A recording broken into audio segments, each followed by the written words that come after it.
Dear students, good morning all of you. I am Deepak Singh. Today I am presenting the third part of the lesson third, English Literature class 9th. The name of the lesson is The Little Girl. बच्चों, इनके पहले और दूसरे part में मैंने Kezia नाम की लड़की जो अपने पिता के बारे में तमाम ऐसी भावनाओं से ग्रसित है, उसे लगता है कि उसके पिता उसके लिए सही नहीं है और उसके अगर पिता इस प्रकार होते हैं तो उसे किसी पिता की आवश्यकता नहीं है, क्योंकि उसके पिताजी उसके साथ वो ट्रीट नहीं कर पाते, उतना प्रेम नहीं दे पाते जितना कि अन्य लोग अपने बच्चों को दिया करते हैं। तो केजिया को लगता है कि उसके पिता एक प्रकार से क्रूएल व्यक्ति हैं और केजिया को कुछ महत्वपूर्ण कागजों को फाड़ने के कारण उन्हें दंडित भी किया था उन्होंने। इस प्रकार केजिया की भावना थोड़ी सी ग्रसित थी, पूर्वाग्रह से ग्रसित थी। देखिए आगे पढ़ते हैं और जानते हैं क्या है। The McDonald's lived next door. McDonald's का परिवार केजिया के बगल में ही रहता था। They had 5 children. उनके 5 बच्चे थे। Looking through a gap in the fence the little girl saw them playing tag in the evening. Looking through a gap in the fence, यानी केजिया के घर के चारदीवारी के गैप से वो लिटिल गर्ल, छोटी लड़की, सादम उन्हें देखती थी प्लेइंग, खेलते हुए, इन द इवनिंग।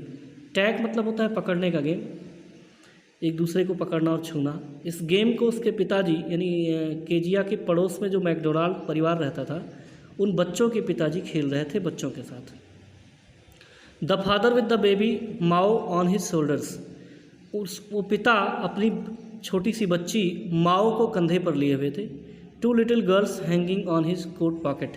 2 छोटी छोटी लड़कियां उनके कोट पॉकेट तक पहुंची हुई थी। रैन अराउंड द फ्लावर बेड। वो फूल के चारों तरफ दौड़ रहे थे। सेकिंग विद लैफ्टर, हंसी से हिल रहे थे। Once she saw the boys turn the hose on him. एक बार उन्होंने देखा कि उनका छोटा बच्चा वो होज को उनकी तरफ मोड़ दिया। And he tried to catch them laughing all time. और वो उसे हंसते हुए पकड़ने का प्रयास कर रहे थे। Then it was she decided there were different sort of father. तब उसने डिसाइड किया कि कई प्रकार के पिता होते हैं। There are different sorts of father, यानी कई प्रकार के पिता होते हैं। एक उसके पिता हैं जो उससे बात तक नहीं करते और डांटते रहते हैं, और एक ये पिता हैं जो अपने 5 बच्चों के साथ प्रतिदिन खेलते हैं। सडनली वन डे, अचानक एक दिन, मदर बिकेम इल, माँ बीमार हुई।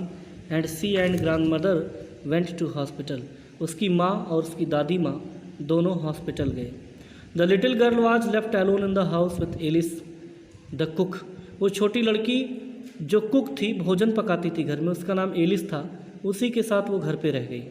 That was all right in the day time. पूरे दिन लगभग सब कुछ ठीक रहा।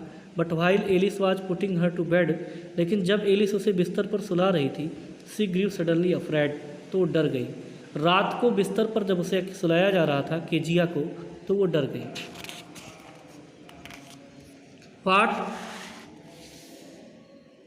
आई will do if I have a nightmare, she asked. Kezia ने पूछा कि व्हाट विल आई डू, मैं क्या करूँगी, if I have a nightmare, यदि मैंने रात में स्वप्न देखे, यदि मैं डर जाऊं तो मैं क्या करूँगी। आई ऑफन हैव नाइटमेयर, अक्सर मुझे रात में स्वप्न आया करते हैं।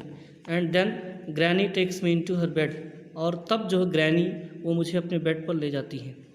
I can't stay in the dark, मैं इस अंधेरे में नहीं रुक सकती। इट्स ऑल गेट विस्परी, यहाँ मुझे फुसफुसाहट की आवाज़ आती है। यानी वो लड़की रात में स्वप्न देखती है, डर जाती है, उससे तमाम प्रकार की आवाज़ें सुनाई पड़ती हैं। तो आज वो अकेले है, वो कह रही है कि जब मेरी दादी रहती हैं तो मैं स्वप्न देखने के बाद जब मैं डरती हूँ तो मुझे अपने पास ले जाती हैं, लेकिन आज मैं क्या करूँगी। You just go to sleep child, तुम तुरंत सो जाओ बच्ची। Said Alice pulling off her socks, उसके जूतों को उतारते हुए कहती है कि तुम तुरंत सो जाओ। एंड डोंट यू स्क्रीम, चिल्लाना मत। एंड वेक योर पुअर पा, अपने बेचारे पापा को जगाना मत। But the same old nightmare came, लेकिन वही पुराना स्वप्न फिर उसे दिखाई दिया। The butcher with a knife and rope, कसाई जो था वो छुरी और रस्सी लिए हुए उसकी तरफ आ रहा है, यानी केजिया स्वप्न देख रही है।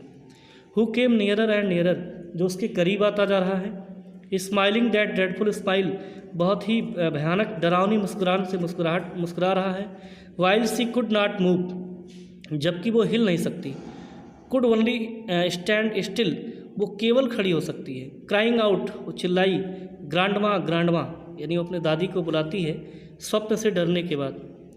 सी woke shivering to see father beside her bed, वो कांपती हुई खड़ी हुई और देखा कि उसके पिताजी उसके बेड के बगल में हैं। एक कैंडल इन हिज हैंड, उसके पिता के हाथ में कैंडल है। What is the matter, he said, उसने कहा कि क्या मामला है, यानी क्यों चिल्ला रही हो। यानी इस आवाज़ को सुन करके, उसकी क्राइनेस को सुन करके उसके पिताजी आ चुके थे। वो हाथ में कैंडल लेकर के केजिया के पास खड़े थे। वो उससे पूछ रहे थे कि क्या प्रॉब्लम है, क्यों चिल्ला रही हो।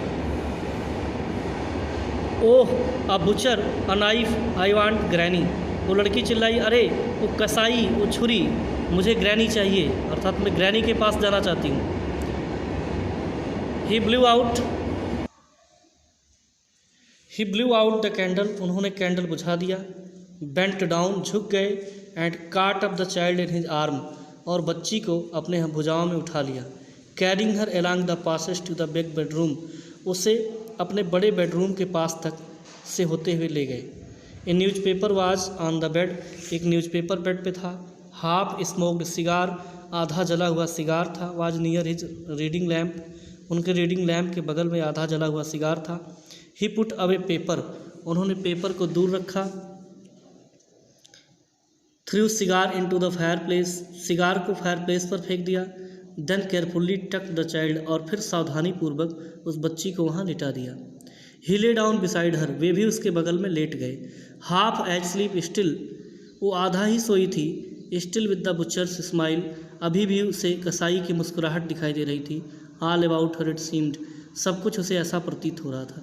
सी क्रप्ट क्लोज टू हिम, वो रेंगती हुई अपने पिता के करीब गई। स्नगल्ड हर हेड, अपना सर उसने लगा दिया अंडर हिज आर्म, उनकी भुजाओं में। Held tightly to his shirt, और उनके शर्ट को जोर से पकड़ लिया। वो इतना डर गई थी कि अपने पिता के पास पहुंच करके और उनके शर्ट को उसने पकड़ा जोर से और उनसे चिपक गई। Then the dark did not matter, अब अंधेरा बिल्कुल महत्वहीन हो गया था। सी ले स्टिल, वो भी सो सकती थी। Here rub your feet against my leg, तुम मेरे पैरों से अपने पैर को रगड़ो। एंड गेट देम वार्म, उन्हें गर्म करो। शेड फादर, पिता ने कहा। टायर्ड आउट, अत्यधिक थके होने के कारण। He slept before the little girl, वो उस छोटी सी बच्ची से पहले ही सो गए। ए फनी फीलिंग को केम ओवर हिम, उसके बाद एक ओवर हर, उस पर एक विचित्र सी फीलिंग, उस बच्ची को एक विचित्र सी फीलिंग आई। पुअर फादर, बेचारे पिता। नॉट सो बिग, इतने बड़े भी नहीं हैं। After all, and with no one to look after him, इनका देखभाल करने वाला कोई नहीं है, इनकी देखभाल करने वाला कोई नहीं है। He was harder than grand mother, ये ग्रैंड मदर से हार्डर हैं। But it was nice hardness, लेकिन इनकी हार्डनेस बड़ी अच्छी है। यानी उनके शरीर को जब फील करती है तो पिता का शरीर उसे हार्ड लगता है। And every day he had to work and too tired to be Mr McDonald, प्रत्येक दिन ये काम करते हैं और ये मिस्टर डोनाल्ड से अधिक थक जाते हैं। She had turn up all his beautiful writing, उसने उनके सुंदर लेख को फाड़ डाला था। सी स्टर्ड सडनली एंड साइड, वो अचानक से इसको महसूस की और राहत की सांस ली। What is the matter, asked her father, another dream, क्या मामला है, उसके पिता ने पूछा। उन्होंने पूछा कि क्या तुमने फिर स्वप्न देखा। Oh said the little girl, लड़की ने कहा नहीं। My head on your hearts, मेरा हेड जो है आपके हार्ट पर है, आपके हृदय पर है। I can hear it going, मैं इसे धड़कते हुए सुन रही हूँ। What a big heart you have got dear father, प्रिय पिता, आपका हर्ट कितना बड़ा है, आपका हृदय कितना बड़ा है। यानी उस बच्ची को जो अपने पिता के बारे में गलत धारणा बना रखी थी, उसे आज समझ में आया कि उसके पिता उसके लिए कितनी मेहनत करते हैं, दिन भर परिश्रम करते हैं। और आज उसे अपने पिता की वास्तविकता का ज्ञान हुआ और उसे फील हुआ कि उसके पिता बैड नहीं हैं, बल्कि कंडीशन में आकर के ऐसा करते हैं। तो इस लेसन से आपको जो कुछ भी समझ में आया, उम्मीद है कि आपने फीलिंग्स को महसूस किया होगा उस बच्ची का, केजिया का। ये लास्ट पार्ट था इस लेसन का। इसके बाद कुछ मीनिंग है, कुछ क्वेश्चन आंसर हैं जो हर बार मैं देता हूँ। आप जो है अपनी बुक से, अपनी टेक्स्ट बुक में देखते हुए इन सबको सॉल्व करने का प्रयास करेंगे और स्कूल में जब भी आप आएंगे तो ये आपका देख